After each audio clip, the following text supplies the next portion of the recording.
13 taona zany zao no nampianarako. Ny kely aiko ohatr'izay ampitaiko eo amin'ny zanaky ny malagasy namako dia izay ny fitiavako tanindrazana. Wangnirina Pierrette Razemboul a quitté son ancien métier de bibliothécaire pour renforcer les rangs des classes Asama ou Action sociale d'appoint pour les malgaches adolescents afin d'aider ces enfants à sortir de leur milieu. Guidée par l'amour du travail d'éducateur, elle se considère comme une mère pour ses enfants. Tsy hoe nanao an'ity asa ity dia eritreritra hoe tsy nanana atao na hoe tsisy zavatra atao. Fa raha vao manao an'ity asa ity ianao dia tena zao hoe fitiavana aloha voalohany indrindra.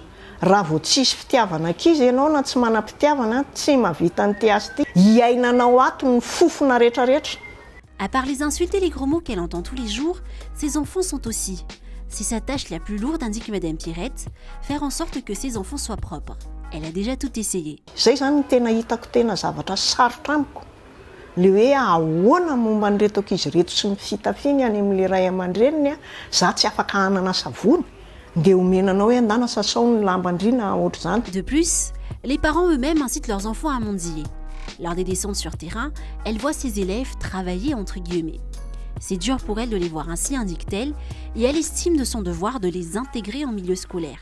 Zonge madame, maketo zay mahazo 50 000 indraindray ao anatin'ny ray andro. 3 arivo hoaninay, 7 arivo omenay an'iray aman-dreninay fa tsisy any an-trano. Inona zany lay ho ataonao? Tsisy ninina azonao atao. Mbola nampalahelo ako ara hoe mpianatro mangary paosy mihitsy ny ery amin'ny trano fitaratra ery mipetraka. Pianatrao. Marary ene zany. Malgré la difficulté du travail, le bonheur pour Madame Pierrette est d'entendre de bons résultats à la fin de l'année, de voir ses enfants réussir.